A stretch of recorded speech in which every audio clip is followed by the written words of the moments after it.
Hello, everyone. Logan Grendel here with another episode of the Focused on Infinity podcast. Today, I wanted to talk to you about something that was in the news today, and frankly, it's irritating, quite irritating to me, and it's what Obama said about the politically woke. I'm going to give you the quote.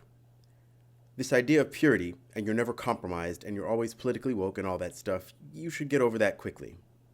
The world is messy. There are ambiguities. People who do really good stuff have flaws.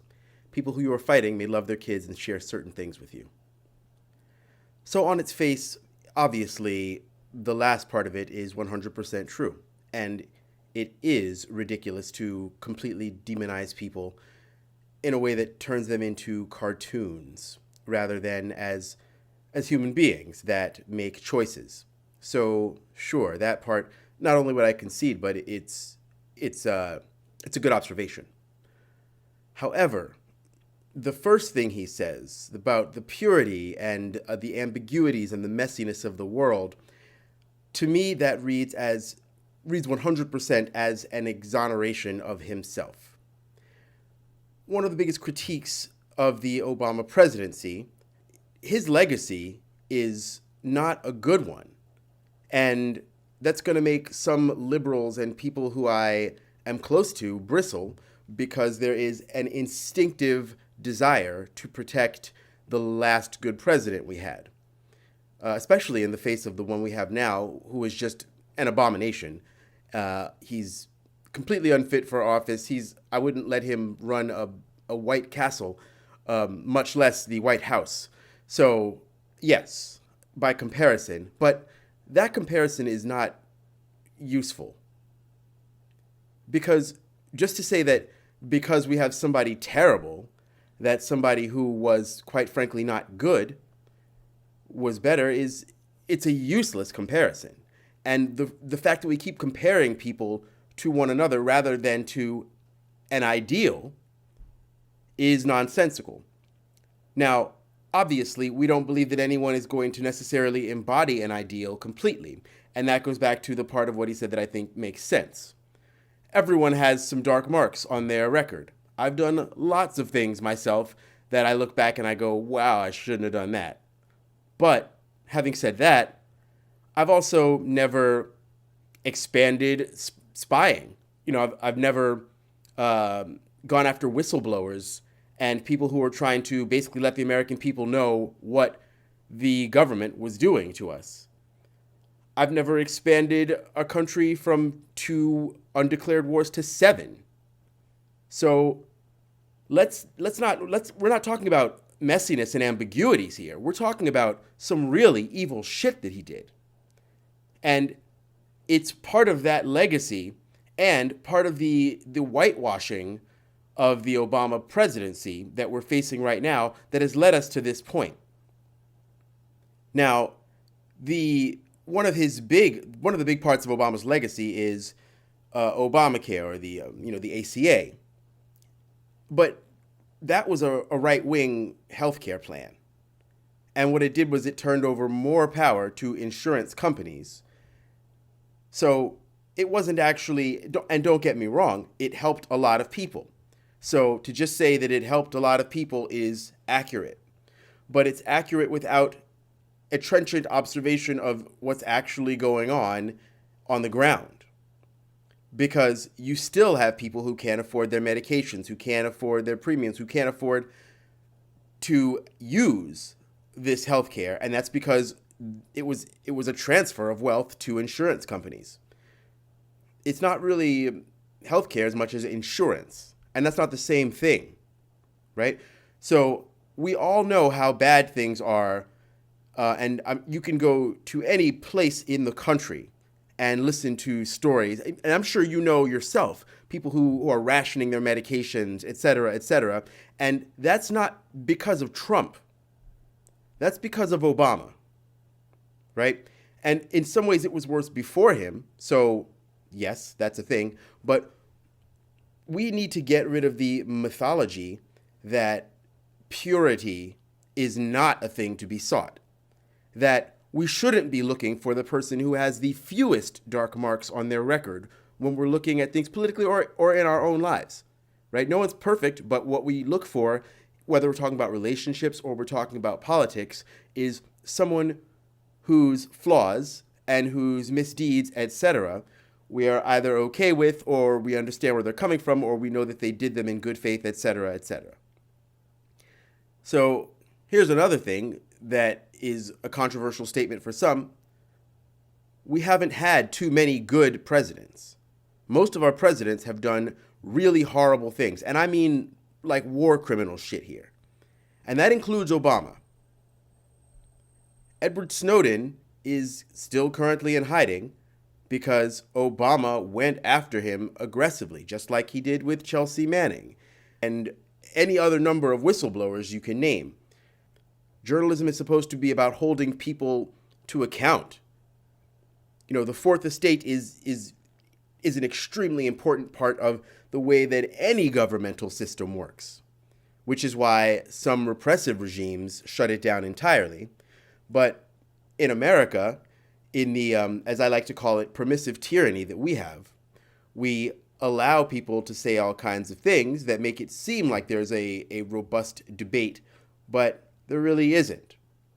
And there are things that you aren't allowed to say or reveal on at least the major mainstream networks. And that is one of the reasons, just to tangentially bring it back to this particular podcast, that's why I'm doing this podcast, is because our institutions have failed us so badly that independent news sources and people who are looking at a bunch of different sources that are providing actual facts and not just basically spitting the punditry or regurgitating what their particular, air quotes, side wants us to hear, but just looking at what's actually happening and looking at just the facts and then making analysis of those facts.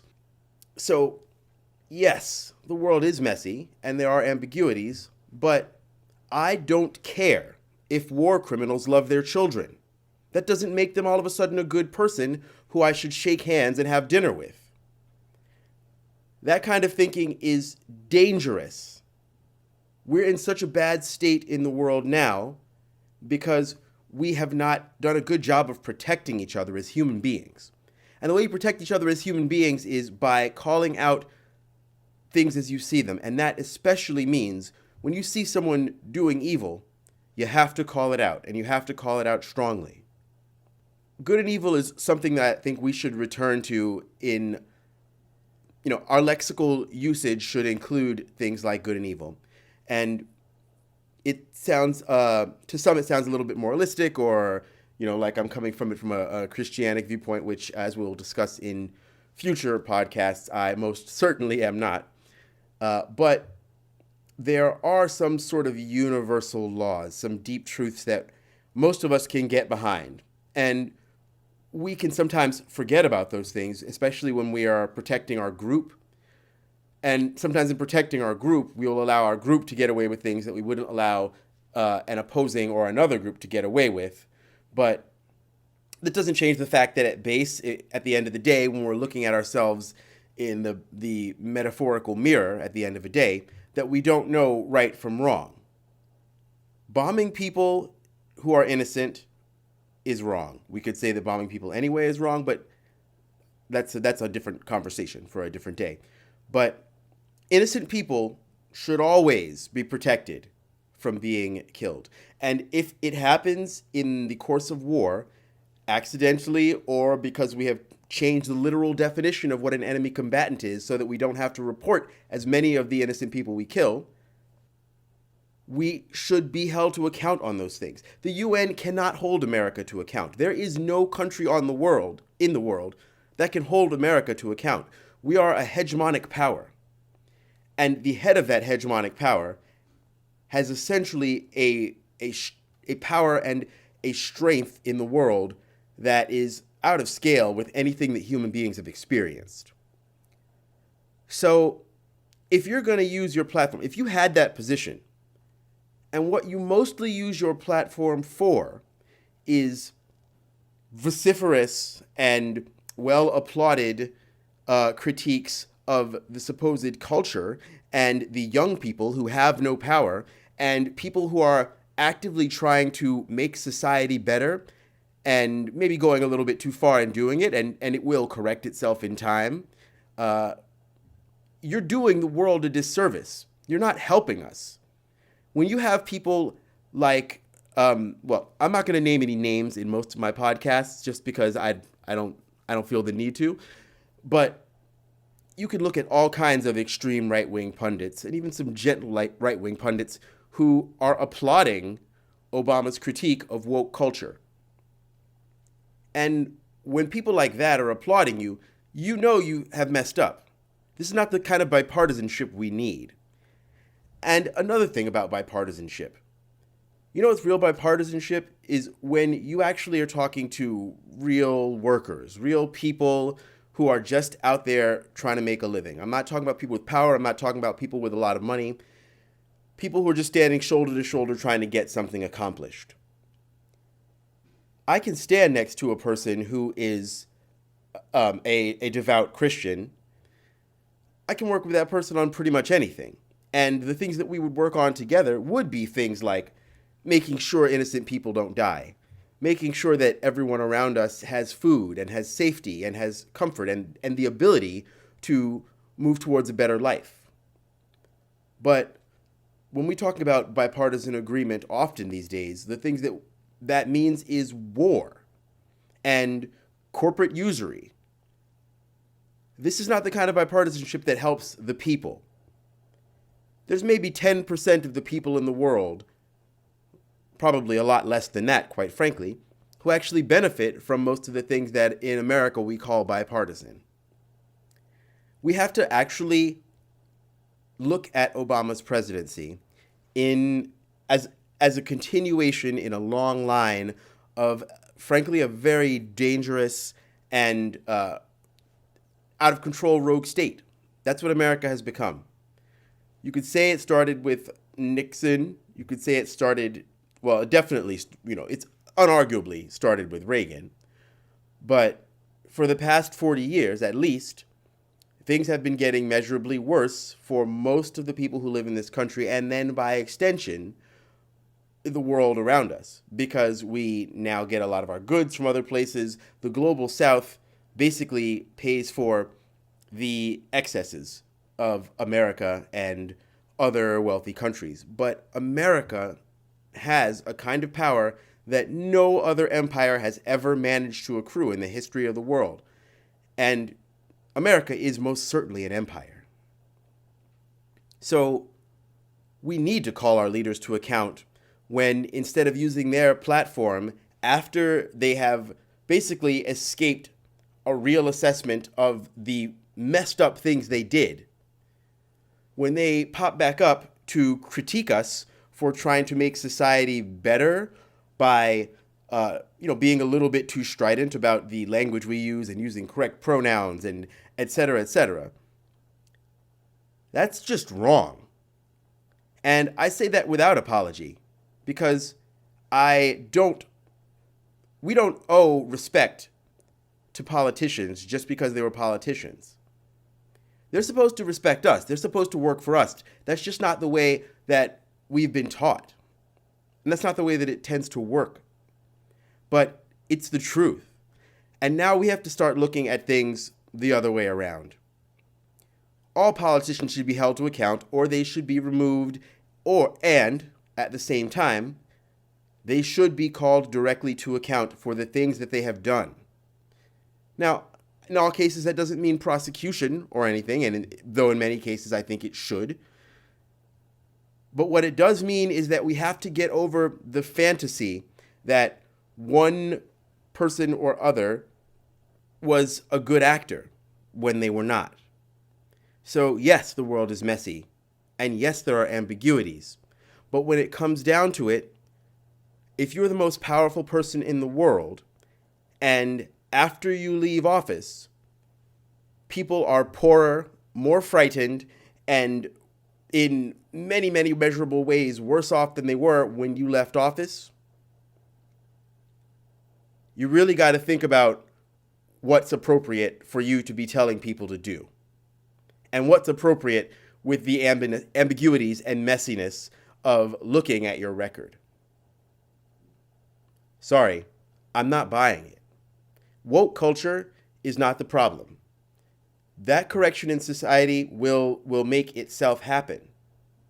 What will not make itself happen without the work of all of us getting together, and of course with us calling to account the people in power, what will not happen by itself is the structural changes that are required to make this world livable for us. And that's what we should be looking towards.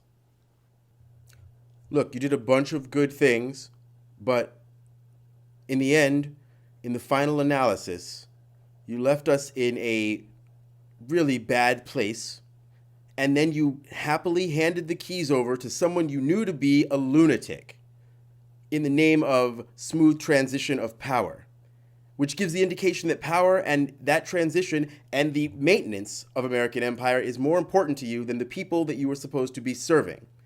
So spare me talk of ambiguities, okay? Spare me talk of the Republicans across the table who are voting to take rights away from us, and the children who are being caged and taken away in active ethnic cleansing at our own border.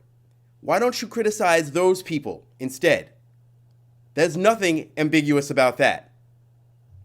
Why don't you take the millions that you made and are continuing to get because of the way that you bailed out Wall Street instead of the American people? This man actually had the audacity to get on stage and perform a call-out of call-out culture. The irony of that is just galling. I saw a meme today, and it said, the person who went in on a platform of hope and change is now getting up there telling people that they shouldn't hope or change what's going on or what they see around them. I live in Harlem. I was in Harlem on the day in 2008 when we found out that Obama had been elected. I was in the streets with thousands and thousands of people who were just elated and who thought that the day had come when black people had finally arrived, when the hope and change that we had been promised had finally arrived. And then for 8 years, watched as not only did things not change for the better, but they got measurably worse in a number of ways. Black Lives Matter, that came out under Obama's presidency, while he was president. So clearly there wasn't enough done in that arena. Occupy Wall Street also happened while Obama was president. All of these things, in a very unambiguous way, points to a situation where the person who was in charge promised something they did not deliver. So there's nothing ambiguous about that. And yes, the world is messy. And yes, we all make stupid decisions every now and again. But when you have that much power, you must be held to a greater standard. And to then use your platform against the people, rather than working as hard as you can with every breath you draw, like my man out there, Jimmy Carter. This man is out there still building schools and in his 90s, this man is working hard to make the world a better place. Get out of here. Just take your money and go. Grendel out.